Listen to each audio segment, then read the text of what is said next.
so don't forget to tip your bartender back there putting in the good work for us, because poems are great, but they're even better when you have a drink. So, I would say most of the time that's how I require my poetry setting to be, so it works out great. So we have an open mic coming up for you. We have a 15-spot open mic, but 2 of those spots still aren't full. So if you get moved and you're like, I would like to also share some work, just like give me a little signal or come on over here and find me sidebar, and you can also share your work too. So we're gonna get going though. Are you ready to start your open mic? I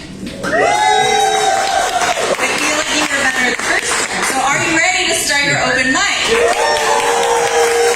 Please welcome up your first reader, Sandra.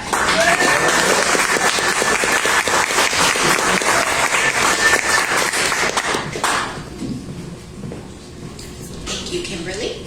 Hi, everybody. I'm Sandra, and I'm going to read for you today, Happy.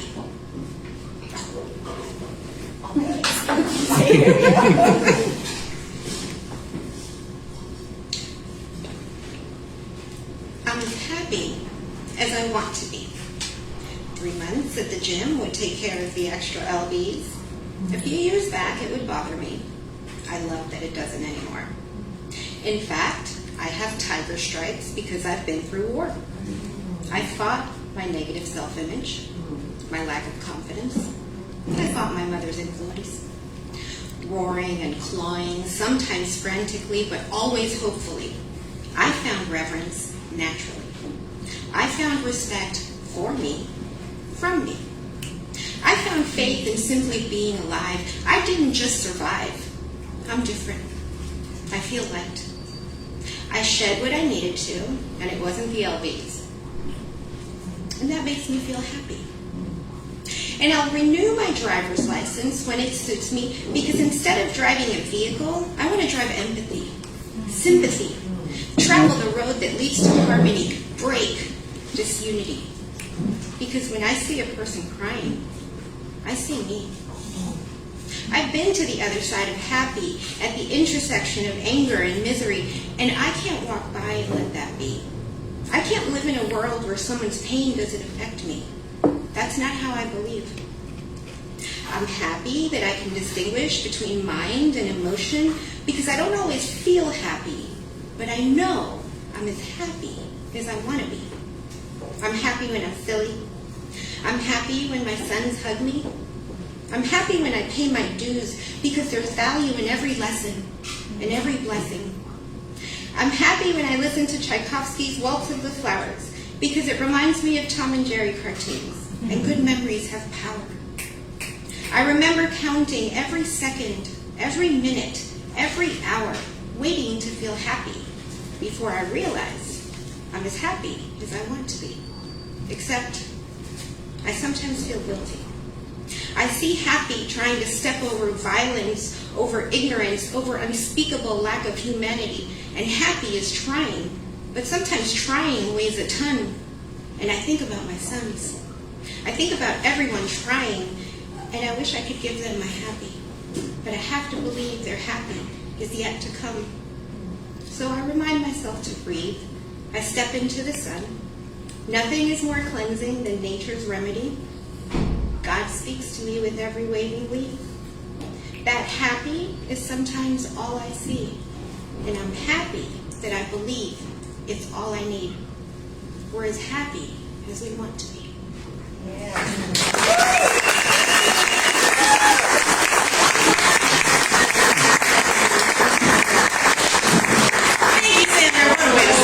I love that so much. And you are a great audience. You are already very experienced and well-versed in being at a poetry event. But if you're new and you're feeling a little shy, if you hear something you like, you snap, you clap, you give a little you let them know, when it's really yummy, yummy poem. Okay? So don't feel like you have to just sit there in silence. That's not how we do things here. Obviously be respectful. Don't get up and throw a chair at anybody.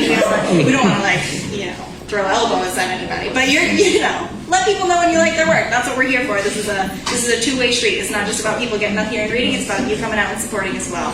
Please welcome up our next reader, Jason.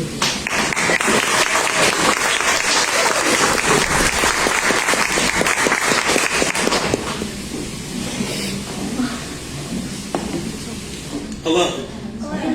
This I've had a really 1 a.m. couple weeks, and this is a pretty 1 a.m. poem. Tonight I will sit in the dark and wait for the sunrise to sneak up on me. Tap me on the eyelids like a child with a question. How'd you sleep?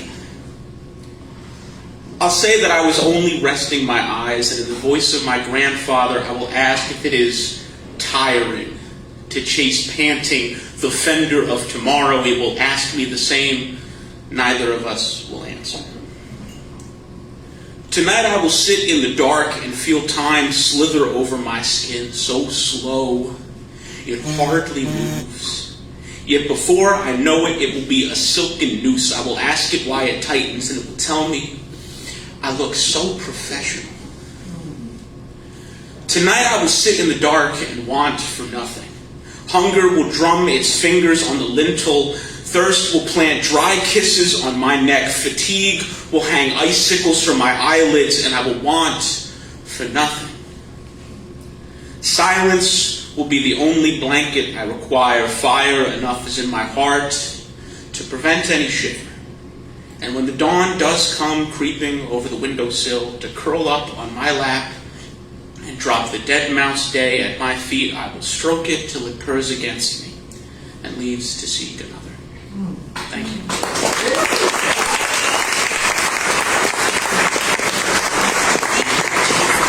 Always wonderful to hear you read. As you may have noticed, we have this beautiful little cart over here that's got some really cool stuff on it. We've got a whole bunch of merch for sale in there. Did it used to be a janitor cart? Yeah. Have we cleaned it since then? Sometimes. Okay. But we have notebooks, and we have these really cool things that we make every year called our Out Loud Anthologies. There are 6 of them in there. And we're about to put out our 7th one. So this is where you need to listen up if you're a reader tonight, or if you have been a reader at any of our events this year. So basically, the anthology functions as a yearbook. So it's not like the publishing world where you get rejected and everybody feels bad. If you read one piece, at least, at our events in the last year, you can submit one of those pieces that you read, and you'll get at least 1 piece published. So you can submit up to 3 pieces, I believe. We'll have the requirements on our website. But it's a really cool way to just celebrate our community and everyone who's touched our mic in the past year. So if you've read at our events, make sure you submit your work when it opens up. They're going to be open, submissions are going to be open from November 20th to December 21st. So a whole month where you get to send in your work. Don't forget to do it, and don't do it last minute, because then I get very stressed that we're not going to have an anthology. But we really love this project. It's going to be fantastic. So I really, really hope you all consider submitting, and stay tuned to our social media for more info as that opens up and everything. Please welcome up our next reader, Grace.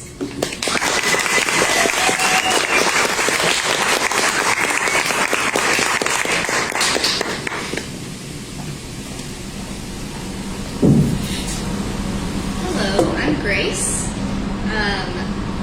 I signed up for slot number 5 because when somebody told me the name Grace is like synonymous with the number 5. But I almost signed up for slot number 3, so it's like I can't go circle.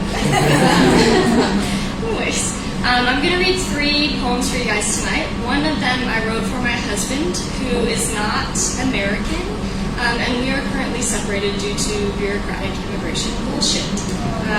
So one of these poems is for him. One of these poems is about deconstructing religion. And one of them, I don't know how to explain what it's about, but I want you to know that all of it is true. So this first one is called Soul Food. Every Monday, I make red beans and rice for my children, just as my mother did, taught by my father, the New Orleans blues musician. This is the song of my childhood, the only Holy Trinity I worship. Green bell pepper, celery, and onions so sweet and fragrant, my eyes water at the thought. I marry a Greek Australian. At Easter now, there is lamb. At Christmas, lamb. Any day for any reason. Lamb stuffed with plump garlic cloves, brushed over with herb-infused olive oil. At our wedding, ham biscuits after the men dance the Zorba, and on our honeymoon, lobster rolls in New England, after we have spoken an entirely new language to one another, quietly and loudly, tenderly and frantically in bed, each of us savoring, devouring, and already planning for our next meal.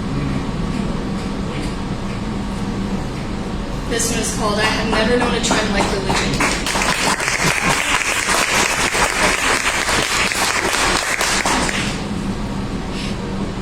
In elementary school, I told them my family was Baptist, though we didn't go to church, let alone dive in headlong with the sharks.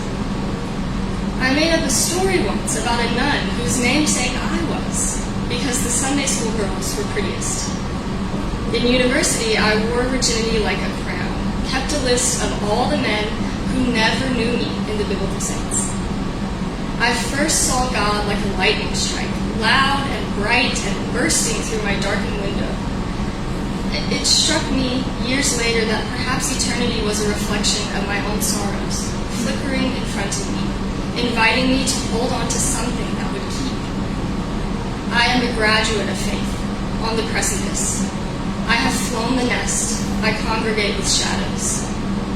I have never known a trend like religion, the ability to weather ominous forecasts of boasts which leaves its own body hanging by a thread, out in the rain, boots filled and overflowing.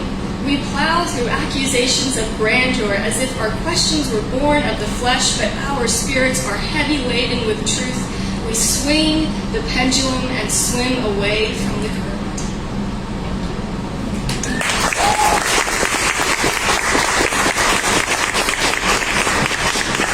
This last one is called Neighborhood Hawk. There is a hawk living in my neighborhood, presiding over every coming and going, surveying from the treetops and gossiping with the squirrels, sometimes screeching from the cul-de-sac, inspiring a quiet moment of awe, secular holiness covered in feathers, until someone comes out and takes unsolicited photographs. How does it feel to be the neighborhood hawk, to be the thing at which all neighbors balk? Powerful, perhaps, and probably nice. I think animals are proof that optimistic nihilism is a fine worldview. No need to consider life's meaning until your soul is black and blue. All things simply survival. Motivations counted on, but not counted up. Existential crisis is in short supply for the neighborhood hawk. I watch her from my kitchen window, my front stoop, my morning walk. How does it feel to sing without practice, to fly such perfect circles without a pair of compasses, and return to your children without an ounce of guilt? My God, she is perfect.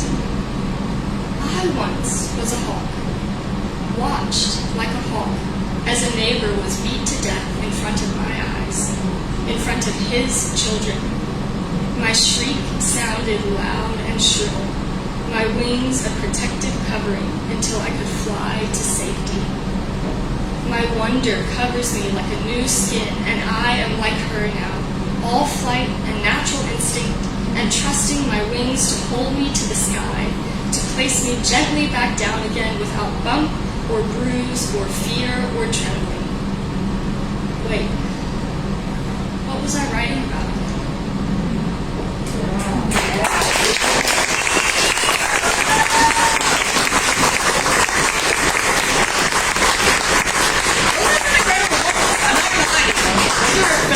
You know, those 3 poems, you could submit all 3 of them to the anthology and you could get at least one of them published. You know, just saying.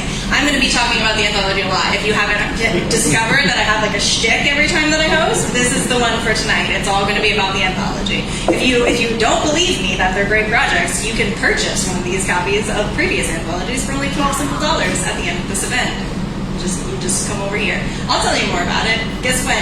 When I'm up here. A lot tonight. You're going to hear about it. Okay? Welcome up our next reader, Mario.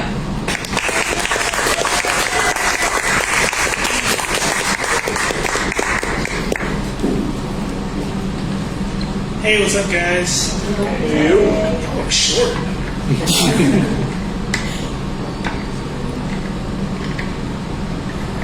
Alright, I fixed it. Cool. So I'm not doing this memorized.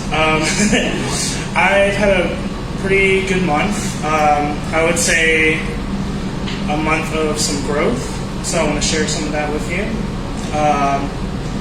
And this piece is, I think, about finding internal happiness and just like stability in general. So yeah, here it goes. Blinding light. Sunshine rises its head each day with reaching rays, in anticipation of growing for all the life around us.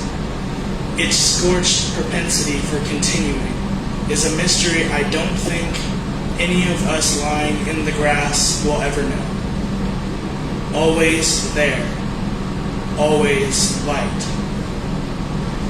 I can tell you that when the sky burns with inevitable intent, dead flowers don't have room to breathe, and bees will not play with broken petals. Before, every time the sunlight would spit its flame into my mouth, these blackened bits of burden wanted nothing more than to crumble into the earth. But now I look up and try to see how long I can stare into the sun's eyes during its loudest weather. They have said to me, I'm their favorite flower, and maybe I'm starting to believe that. Dig me up and feel my veins between your naked fingers, your eager pick-me-up teasers. Sometimes these roots just need a little water. Sweet passerby, made of milk and honey, make your home here, while the leaves of Eve brighten into popped candy. Watch the sun laugh wholeheartedly with wrinkles on his cheeks, while I finally stare up and hopefully stay blind forever. Thank you.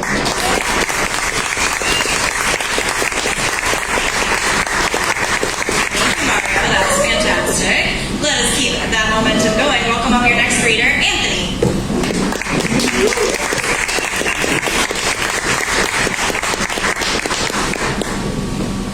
Man, I'm nervous.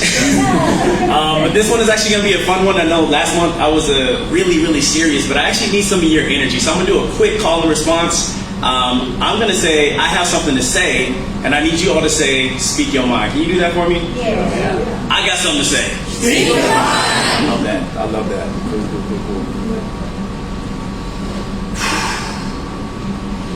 And again, this was not taken serious. This is a fun one, all right?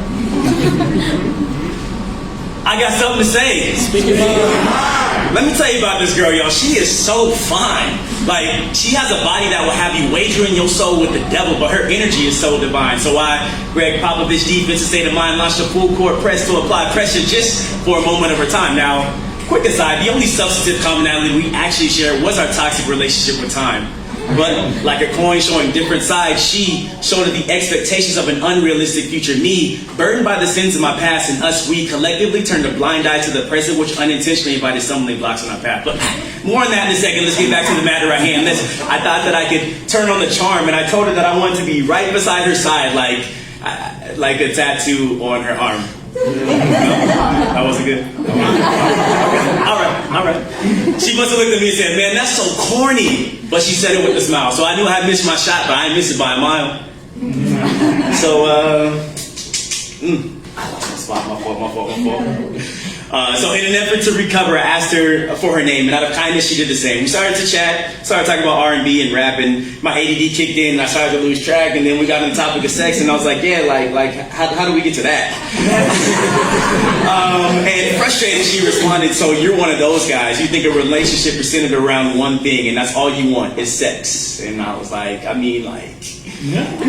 love sex, but it's intimacy that I crave, and I think it's what separates me from the rest. And she stared at me, slightly annoyed, but rather intrigued, so I started to proceed. And I told her that I want to bite the ear that hears my deepest fear. I told her that I want to lock lips with the one that tells me her secrets. It's safe with me, love. I sealed it with a kiss. I want to increase the air in her lungs using the same tongue I used to affirm her. So addicted to the taste, so I waste no time to hoist her legs around my face to let her know that she never left my mind in the first place. I want to wipe the tears from her eyes that she held for me when I didn't know how to cry. Wear the scars on my back as a symbol of pride, as a visual representation of how it feels when I'm inside of her heart.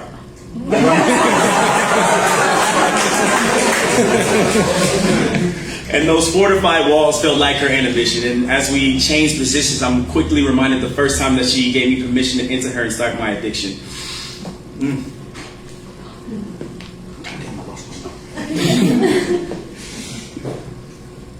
And there we go. And like sand sliding through an hourglass, I'm seemingly sliding through the smallest parts of her, and an hour had passed. And I can't help but to look at you and laugh. And not to make fun of you, just to be reflecting on how we went from park lights or some park benches to night lights, and got me prolonging my blinks because I don't want to miss a second of you in my sights. As I closely study your features of your face, I hold you extra tight and hold you and kiss you on the forehead and remind you how beautiful you are.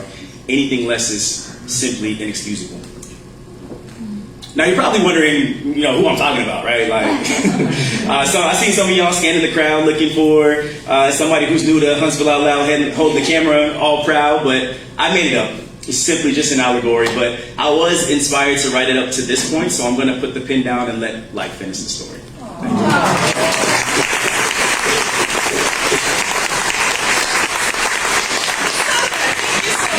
you. So you may have noticed that you didn't have to pay to get in the room tonight. That's because our events are always free. Just put your name on the bottom there. And, but that doesn't mean that we don't need money to function, right? So we do have a donation bucket up here at the front if you do feel generous and want to drop a couple extra dollars in there on your way out. But if it is between that or tipping your bartender, we of course encourage you to tip your bartender because that service is a little bit more, difficult than me standing up here just schmoozing, being silly, you know what I mean? But yes, we would appreciate your support if you can, and if you only have a card and you want to donate, you can donate on our website, which is outloudhsv.com. Please welcome up your next reader, Grant.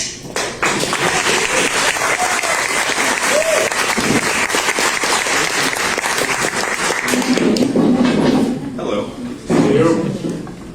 Hi, why are you so short? It's nothing wrong with being short, man. So I've got two poems tonight. They're both about memory. The first one might be a little bit difficult for me to read, but we'll see. The part of my soul that I left in Turkey is in many things, and yet I cannot find it anywhere. I am heartsick for the missing of some crucial part of me. Part of it is in the language, of which I knew a little and have now forgotten. I miss the smell of freshly baked cinnamon in the morning, and the sickly sweet Elma chai that was offered to children, and the smell of the coffee, which I hated then and now have come to love. I miss the friendships of my childhood, of which precious few remain.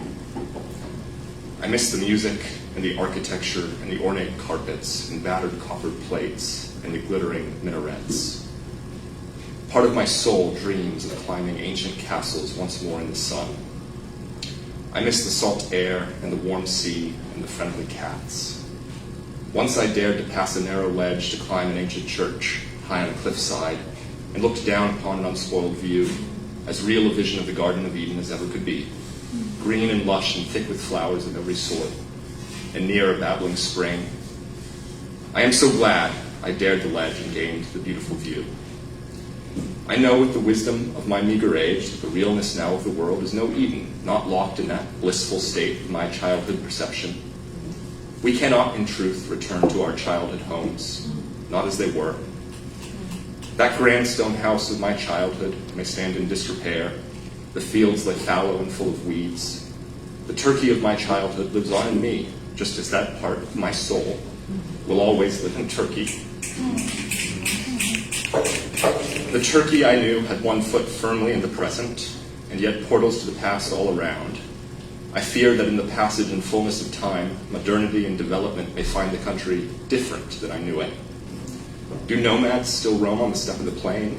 In the villages, do donkeys still pull carts? Do all those ancient temples stand? Are the markets thick with pistachios and chestnuts and roses? And the roses, rose perfume and rose soap and rose lotion and rose-flavored candy. Great bundles of the flowers bundled up to be processed in a village, where the villagers would stamp them down with boards tied to their feet. The Turkish villages of my youth had stones with wagon ruts dating to the Romans still in use, and houses carved into the rock walls of canyons. And all the Turkish women would smile with universal maternal instinct and come to feel the blonde hair atop my head. Okay. The second poem is...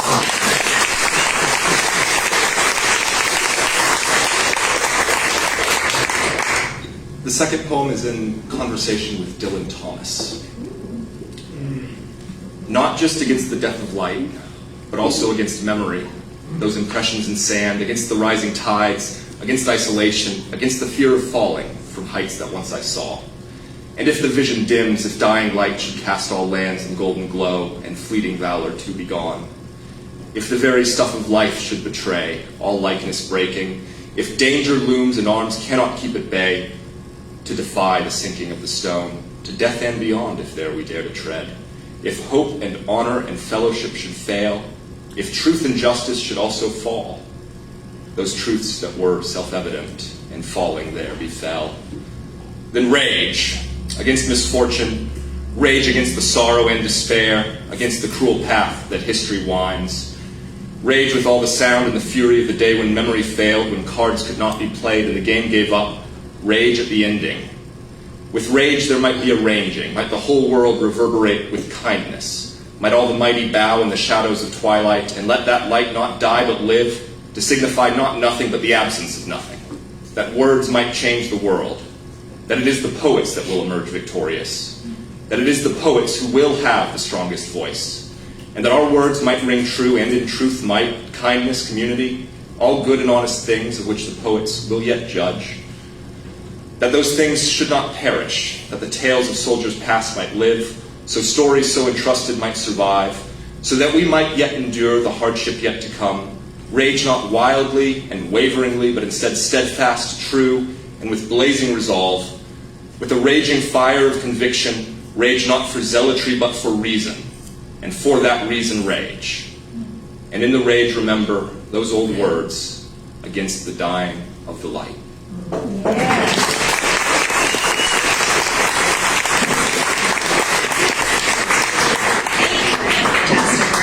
I mentioned that this event was free, but you know what else is free? Submitting your work to the anthology. That means that you can get published for $0.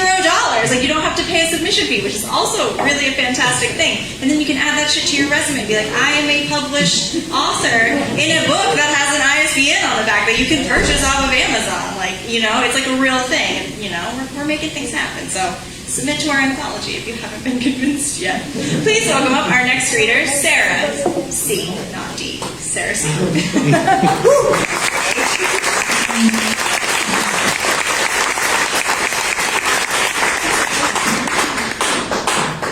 Yay. Hello. Okay, I'm going to read you some sensible things and some nonsensical things. We'll start with the sensible things. I love my body like a forest you don't live in.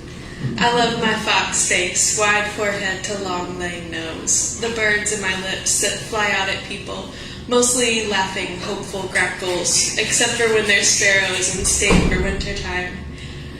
I love my grandmother's cypress hands, how she gave them to me, how I see her every time I catch them in my reflection, putting up my hair. I love the sorrel place between that fox nose and the bird's breastbone, even when it shows my winters and goes cagey. Nobody knows fire like me and my body. Nobody's ever run with buckets like this. We spend some days moving our hands along our jagged, thorny edges, letting our fingers tell us what is sharpened with our own good blood, each time saying, "It's okay, baby, you are still mine."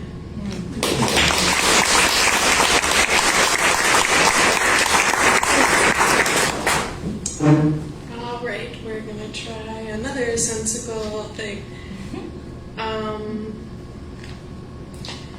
Did you wake to find the terrible truth about yourself wrapped up tight in cigarette paper? Or did it hit you like a stone falling from the sky? What do we really do when we handle each other's terrible truths but hang light on the edges of each other's knives? Open your shirt and show me your cages. Here, take part of me and lock it inside. We are people, we can't help but need saving sometimes. I am not a key, but a bird for your cage, soft landing place. Take my face in your hands like a china plate. You know how to speak tenderly to me.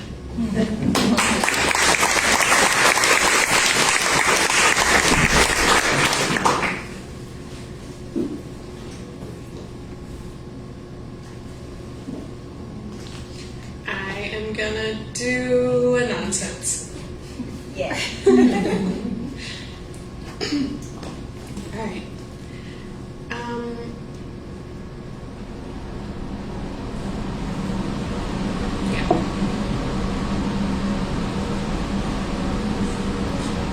I take the rope he sent flying down Magnolia Rivers headed toward me, and I break it piece by piece into a bowl that I filled with white smoke. I am Ash, taking myself apart around him and pulling myself out. What he took was time. Somewhere someone sings about Atlantis. Somewhere he is howling in his car. A woman in proximity to sex, in proximity to art, somehow not approximating death. I am a ghost and I hide sideways in his curtains. He made me a woman into love, and I was bright for an instant. I am glowing fireflies, one breath over, blowing from the making in my arms. I love her in her body, and of course, I love to make her something warm. I want her to blow light out of her iris and hope it isn't fire, and hope it isn't fire that does harm.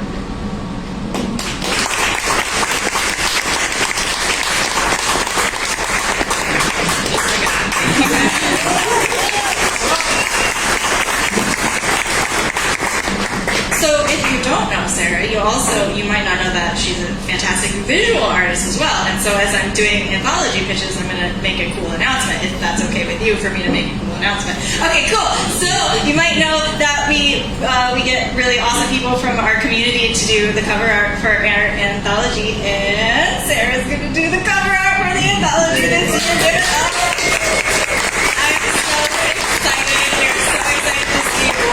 What she's going to create. But if you want a taste of her visual art, check out Millie St. Waters on Instagram. That's a pen name, y'all. Check her out. Please follow her. She's great. Okay, next on your open mic is me, because I filled the spot. Okay. I've pretended all of your applauses for me all night, so you don't need to. So I was having a conversation with Sarah and Mario about how I do not write happy poems because I think they're all cheesy and I think that I'm bad at them. But I guess the only way to get good at something you're bad at is to do it. So, enjoy this cheesy poem. It is a new season, and in this season, no one has died yet, and no belongings were returned in oversized black trash bags, and the trees are screaming the freeing colors of the let go. Isn't it time to allow yourself to become something new? A version no longer grieving a decade of overdoses, a version where your body no longer remembers the buzzing taste of crushed pills, a version where you're building bicep and deltoid and oblique instead of endlessly overworking tongue and liver and tired, heavy heart. And in this season, maybe he will finally stop drinking, but maybe you can also stop letting it keep you up at night either way. You are a body built of new beginnings. This is the season where the houseplants are shocked by the light taking less time to greet them each day. So they lose a few leaves, but we can't panic and overwater or relocate. We just trim the pothos, tell her good luck, and watch her overcome. You never needed anything new to make you stronger. In the last few years, you lost it all but managed to get back something better. It is the season of yourself, pared down, trimmed back, and learning to grow in this low light. Everything is slowing. It is another retrograde, and it may look like you're going backwards when you spend a month in your hometown and dream of moving back to settle under the same stars you grew up longing to leave. But learning to love something that once tried to kill you is a forward momentum that not many get the privilege to know. Be brave. Grip cold granite with tired fingertips and climb the rocks in the woods behind your parents' house to feel a new strain of strong. Spend endless hours alone under the pines and wind up feeling enriched by the good company.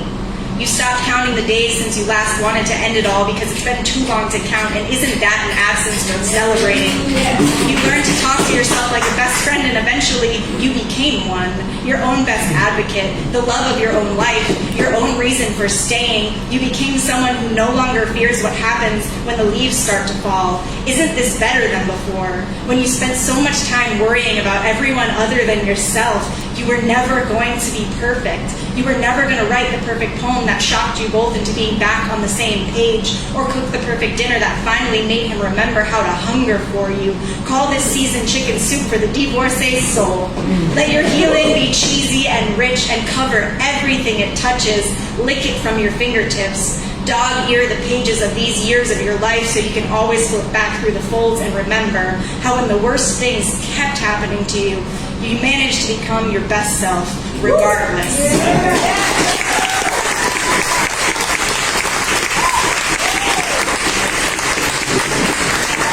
Please welcome up your next reader, Sam.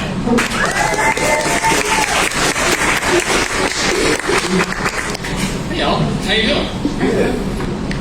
You guys have written some really wonderful poems that you shared tonight. I haven't, so I'm going to read a poem that I didn't write. Somebody else wrote it.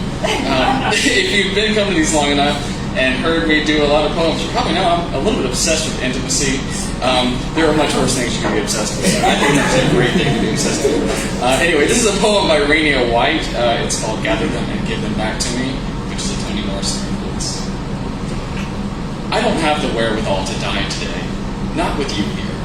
Thank you for that. You say things could be simple, and sometimes they are. It's true. We only need what we need in order to have all we need. Nothing more but love, which is a texture you say you don't understand.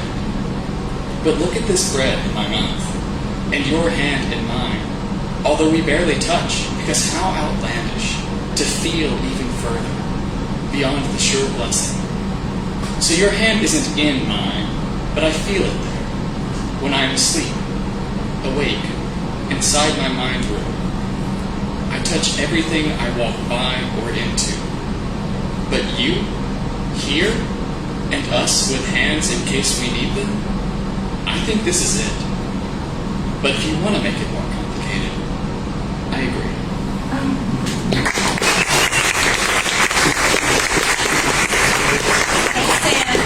Sam's also our membership coordinator. Oh, I didn't say the thing, sorry. That's okay, I'm going to say the thing because I just have not gotten enough talking yet. Yay! See if we'll max out. I don't know, I doubt it. So, Sam's our membership coordinator. If you'd like to support Out Loud Huntsville, you can become a member for $25 simple for 1 year. And for that membership, you get access to cool things like a newsletter and workshops and member meetups. And then you also get a cool physical item. This mug. You could have this mug tonight, this exact one, if you sign up for a membership tonight. And because, you know, there's a shtick, and it all comes full circle, you will also get a discount on the anthology at the anthology release if you are a member, okay? You got it? Please welcome up your next reader, Lona.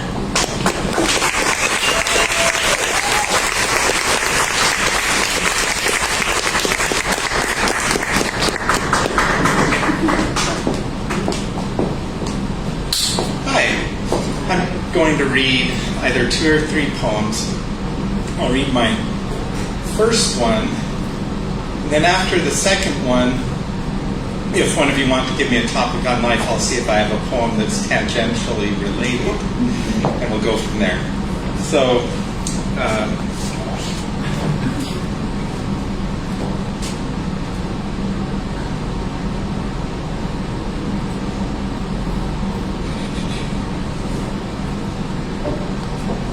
I'm brave to do this one because it's a little bit about everything. So if someone gives me a topic, this is my default. So I'm taking it out of the way. It's called Dispossession. Have we ever been there where the long and careful winding of the river lifts and carries our craft or cares or conscience to a landing never seen or heard of, in the quiet vespers of either prophecies or dreams? Do we ever leap above the current, or just even gently press against the stream of daily bread and persistent need? Or can we ever sit there soft and still and silent for a moment's kiss of breathing, letting sounds of rain cradle our sleep and waking, and just simply be?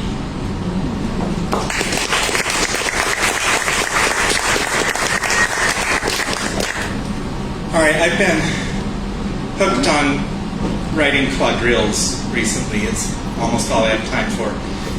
Review quadrilles is a poem that's exactly 44 words, excluding the title. If the title's 120 words, you're cheating.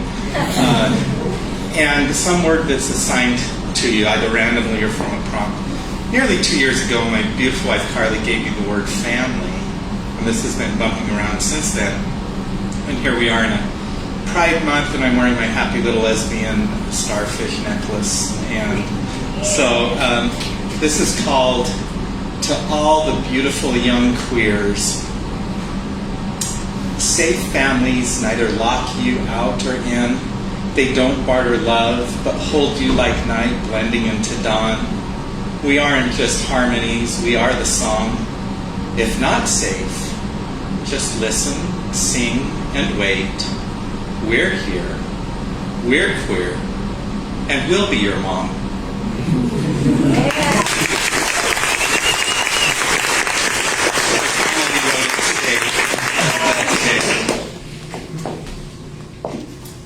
Anyone have a life topic? I can see there's about an 87.6% chance I have one that I can bend to it. Heartbreak. What's that? Heartbreak. Heartbreak. Oh. Not even a challenge. Okay. I have a lot of poems about heartbreak, but here's one that I haven't read here yet.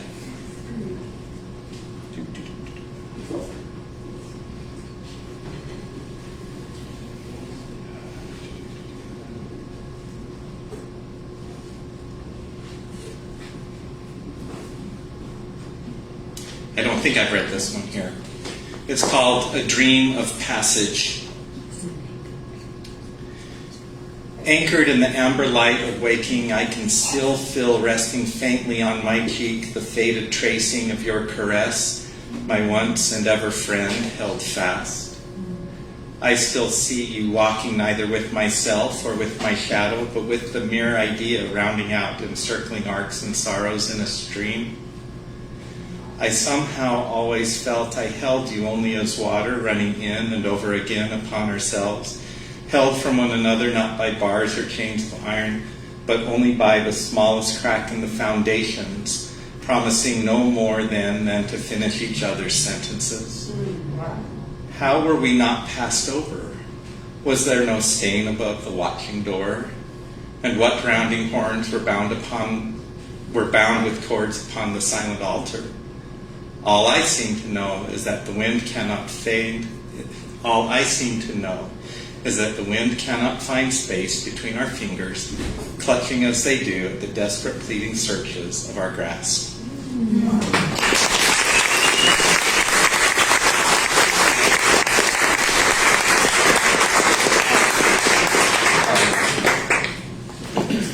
Thank you, Lona. Fantastic work. Again, you can submit that to the anthology, as you have previously done. Yeah. A lot of our readers tonight have been in our anthology, of course. You can check it out. Great. We've only got a couple more readers, so we're just going to move right along. Please welcome up Max.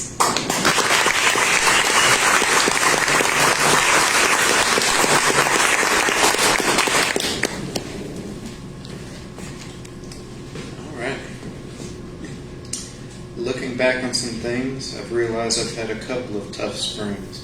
Ironically, the weight I carry is hard on my mattress. These thoughts of mine come in batches. They come and go like boxes of matches. For now, though, I lay here frozen, and yet I watch my shadow dance around with the other silhouettes of the souls that I can't seem to forget. Out the door, into the street, on the move, around roaming like Vitalis. Just a lone yellow belly, red-faced disgrace, feeling blue, and that's why I come across that food or brown in the here and now. Spinning my rhyme, drunk off the moon's shine, walking the line between crazy and sane, trying to tame the pain, thinking about the people I have lost, and wondering whether I'll see them again. Also, where did they go, in life or in death? Curious if it was time, or was it too soon? For now, I just watch the shadows dance off the shine from the moon, like puppets on a string, hoping for the answer to everything that matters from this back and forth motion, like the theory with the same name. It's not always easy to accept a moment in time, but moments are what makes the time most precious. Words develop over time, so without past times, who can really say we understand any sort of message? Wow.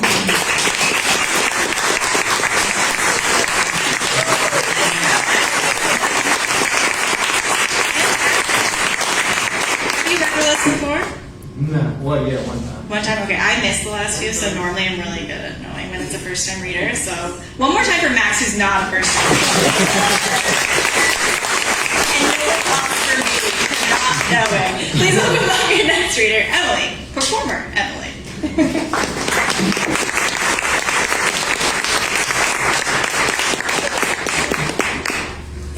Gotta get situated here. Get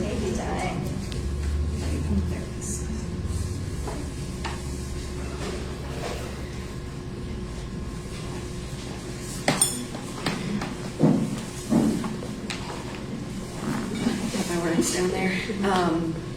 I performed for the first time a couple months ago, I guess, and didn't realize when I came that it was a poetry reading, but this is poetry set to music. So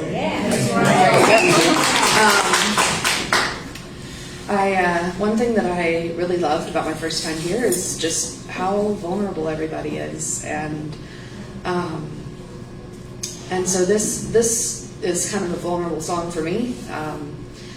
It's a Christian song, which I hope isn't gonna hurt anybody, but it's something that I have always. Well, there goes my case. Sorry.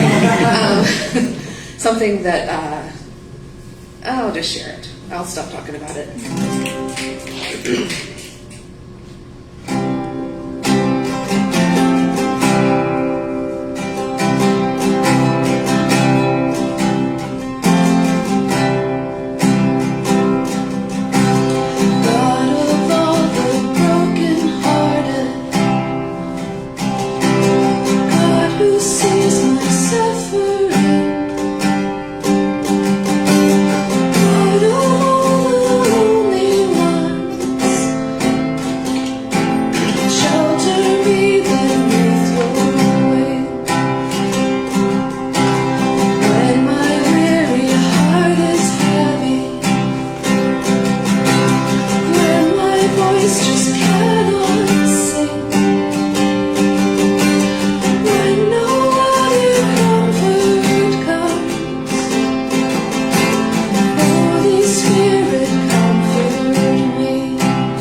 God who walks with me through sorrow, God who carries me through pain, on this road of suffering, would you hold my hand again?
And not only do we welcome you, we'll be your music stand, any one of us. That's what Sam, that's why you're the membership coordinator, like, truly, 100%. But yes, thank you. Songwriting is a literary art, and you can submit those lyrics to the anthology and I will publish them, okay?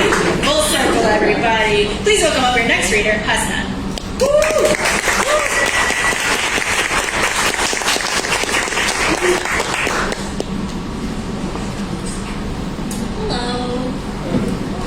So my friend Andrew, right over there, he convinced me that I'm talented enough to come up here.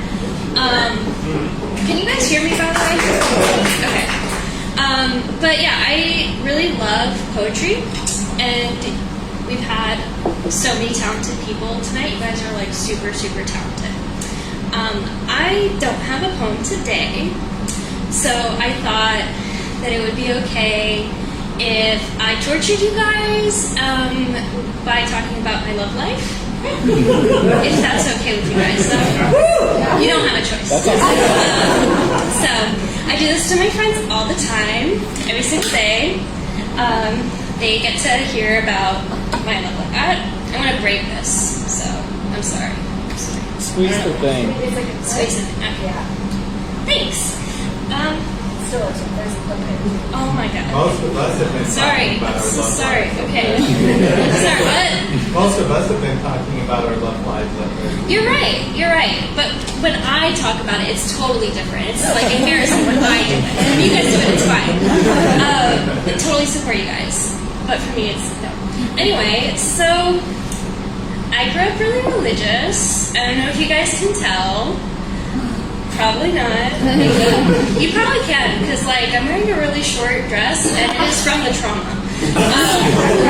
So I grew up really religious, and growing up, I was not allowed to talk to guys. I wasn't allowed to talk to guys. I wasn't allowed to look at guys.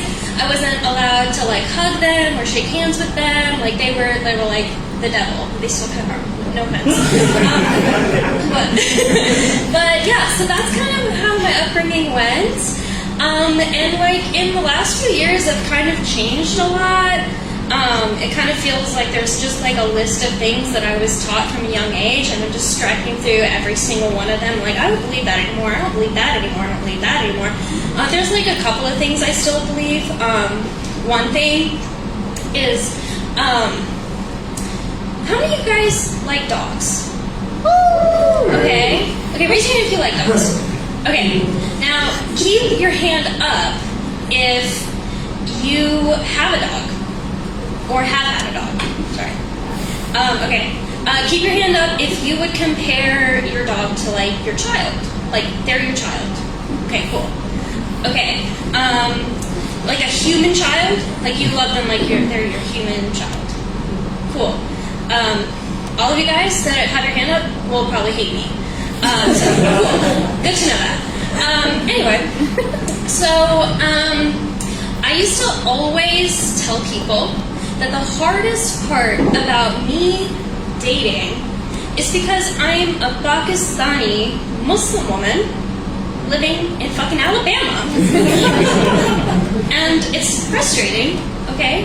And then I realized, actually, I was wrong. I don't think that's the hardest part for me for dating. So the whole reason why I asked is, I don't like dogs. Thank you. All your dog haters, raise your hands. Let's go. Talk to me after the show. Yeah. I don't. They're cute. They're really cute. But I don't like dogs for all the same reasons that people who love dogs also get annoyed with their dogs. It's not crazy. Like dogs are annoying. They are annoying. You always run the risk that they might poop or pee on you, and they're like a lot of responsibility. I think they're super cute. I just don't want them as a pet. And so that's been kind of a hindrance to me when it comes to dating, because a lot of people really love their dogs. But I used to just think it was kind of just a funny joke. I never really thought anything of it. But do any of you guys like believe in like witchy stuff, like manifesting things? You know, like witches are kind of bad, so I assumed like a lot of you guys would be into that. No, whatever. So it's a thing. Like, I feel like I might have accidentally manifested my own misery because I kept telling people this whole thing about not liking dogs. And, you know, long story short, there was this guy that I liked, which is very rare because most of the time I don't like people. But I really liked this guy, and we went on a few dates, and I told him kind of up front, you know, I'm not a big dog person. And he was like, ooh, I got a dog. I was like, it's no biggie. Like, you can love your dog. I'm not going to hate crime your dog. Don't worry. And then, you know, we went on a few dates, and then I met his dog, actually. And his dog, here's the thing about us dog haters. Here's the thing. Dogs fucking love us. So I met his dog. His dog loved me. He was cuddling up on me. I was like, you know, whatever. He's a well-trained dog. He's not super annoying, but I'm not going to miss him later. And actually, that guy texted me and he asked me, like, do you miss anyone? And I was like, yeah, I miss your cat. Anyone else? I'm like, kind of miss you a little bit. Anyone else? No, I don't miss your dog. I'm sorry. I'm sorry. I'm not that into dogs. Anyway, I'm sure you guys can see where this is going. He dumped me because I don't like dogs. And it you know, it didn't feel great, but like there were the signs, you know, because I told him. He was very anxious about me not liking his dog. But the thing was that his dog liked me. I just am not a big fan of dogs, but he was worried that I could never love his dog the way that he loves his dog. I don't think anyone could love his dog the way he loves his dog, because he did compare his dog to a human child. And he was told me that I'm worried that you're secretly going to hate my dog and it's going to impact my dog. My dog's going to be emotionally impacted by you not liking the dog. I was like, okay. All right, I see. You make fair points. Cool, I'm out. I understand. I was really into you, but clearly, you know, the prophecy came true, and I can't date people because I don't like dogs. And, you know, I burned that bridge. I said some nasty shit to him, as one does. You know, I was really mean to him after that. But there's other reasons why I was mean to him. He kind of pushed me once, and I was willing to look past that, but he couldn't look past the fact that I don't like dogs. So, I know. Didn't mean for things to get heavy, but yeah, he pushed me onto my couch and then acted like he didn't. But there was a witness. I don't know why you would push someone in front of their brother's girlfriend, but that's what he did. Thought he could get away with it. Anyway, I feel like the real reason he broke up with me was probably because of that. Because I told him, hey, maybe don't push me. And then, you know, the dog thing was kind of a convenient way out. The way that everybody's looking at me right now is making me very anxious because you guys look super concerned for me. I am okay. I am totally fine. It didn't hurt me. I just flew into my couch. There were so many pillows. There were so much pillows. I'm fine. Okay. Please, everyone stop looking at me. Anyway, okay. Okay, I'm gonna stop talking now, but I'm gonna leave with one thing. If you know I burned that bridge, if it did come back and he wanted to date me again, I think I would just tell him I don't think I could be with someone who may not love my cats the way that I love my cats. And I would probably just leave it at that. Anyway.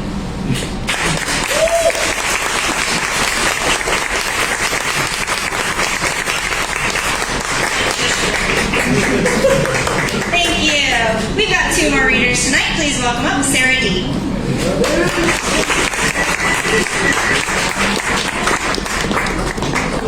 Hello, everybody. Happy October. Sorry that I flew in late. I just finished my first shift at my brand new job, which is kind of huge for me because I am disabled. So I need for Christmas. Okay. So because it's October, this is your warning. I am going to talk about death. So if you can't hear it, this is your chance to walk away. Okay. Okay, I have 2 poems for you guys. All right. This is, how do you bring this? So, It does good? Yeah. Okay. I have a thing about death. Anyone who knows me long enough can tell you that. I am fine with death. It is sad in some ways, but not nearly in as many ways as most people will think it is. The sadness of death is for the living. I don't think the dead much mind it. I don't think we should fight so hard to keep people alive when they don't want to be. Yeah, there's a chance that they can get better. Yeah, they can find little happinesses here and there. But to say that anyone else's continued survival is owed to you is insulting. To say that someone else should live their entire life in pain or misery or whatever it may be because it is owed to you when you don't have to live inside their body, their brain, is insulting. I don't belong to you. You will never know what I feel. You say you would take away the pain, take it upon yourself if you could, but you wouldn't take the pain of losing me, so I don't feel it anymore. I am terrified of death. Every day I wonder if I'm dying, and it's only gotten worse since I've actively almost died multiple times this year. But I think even worse than dying is I'm scared that I'm dying and I won't know it until it's far, far too late. I'm scared that the last time I spent the night in the hospital, I ruined something inside myself. And I wait for the other shoe to drop. I'm scared that I can't possibly check every detail of my health, and I'll never know if there's a time bomb inside of me. I'm scared that I'm going to get a brain tumor and mistake it for my regular chronic migraines until it's irreversible. I'm scared that I'll die of a stroke someday when I mistake it for a flash migraine and I go out confused and incoherent. I am afraid of being permanently unable to fix what's broken and it being my fault that I die because I learned long ago that no one's going to catch anything that's wrong, so I have to do it. And if I don't, if I relax, that's it. I am obsessed with death.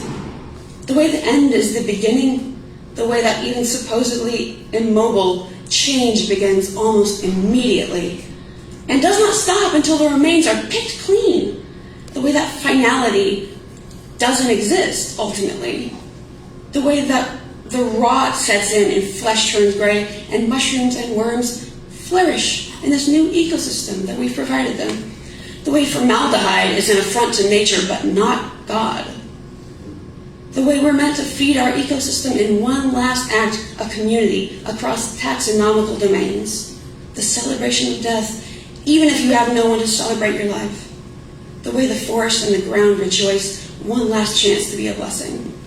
I hope that I'm a nutritious one. I am fine with relinquishing control over other human beings. I am terrified of permanence and powerlessness. I am obsessed with tragedy and the way that nothing ever ends. Nothing is ever immutable. Remember that. You are not immutable. You never end. But that's a lot, so I just tell everybody that I have a thing about death.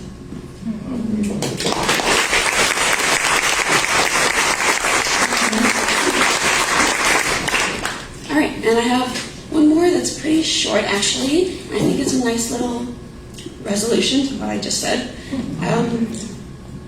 This poem is called Raptor Reincarnation. This isn't exactly a conventional poem, but I've been having a lot of thoughts lately about how life and death aren't really real. The way that time is fake, but entropy is inherent. And the only real thing in this world is chemical reactions. It's the only thing we can count on. Life is just a consequence that exists as a blip on atoms' existences in our limited infinity. They interchange forever. So what really makes a difference between you and me? Everything that you are will never die. Your memories will just scatter into the sky. And your electricity directs into the ground. It all goes somewhere. It all comes back. And what's left, our flesh, our meat, our chemicals, will be eaten. processed and converted by worms, mushrooms, if applicable, predators, vultures. That's why I call this true nature of death raptor reincarnation, because one way or another, inevitably, eventually, life will find a way to carry on.